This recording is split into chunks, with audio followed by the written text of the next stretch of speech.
नाही, अकोला जिल्ह्यामध्ये आम्ही पूर्वीपासून काही मतदारसंघ लढवतो.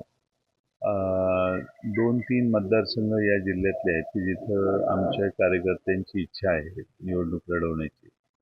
आज बऱ्याचशी कार्यकर्त्यांशी, नेत्यांशी चर्चा करतोय मी. 21 तारखेपासून आमच्या चर्चा सुरू होतील. त्यावेळी मग हळूहळू आमच्या या जिल्ह्यातल्या कार्यकर्त्यांच्या म्हणण्याप्रमाणे आम्ही जागा मागणी करू. काँग्रेसने 3 जागावर दावा केलेला आहे. शिवसेनेने 2 जागेवर दावा. आम्ही आज चर्चा होणार आहे आणि आम्ही दावा जाहीर करत नाही. आम्ही मीटिंगमध्ये दावा करतो. ठळक घडामोडींसाठी देशोन्नती न्यूज चॅनलला सबस्क्राईब करा आणि बेल आयकॉन प्रेस करा. मुंबई, पुणे, नागपूर, मराठवाडा असो का विदर्भ, राजकीय, सामाजिक, शैक्षणिक क्षेत्र असो का क्रीडा, सर्वच घडामोडीचे विश्लेषण पाहायला विसरू नका. फक्त देशोन्नती न्यूजवर.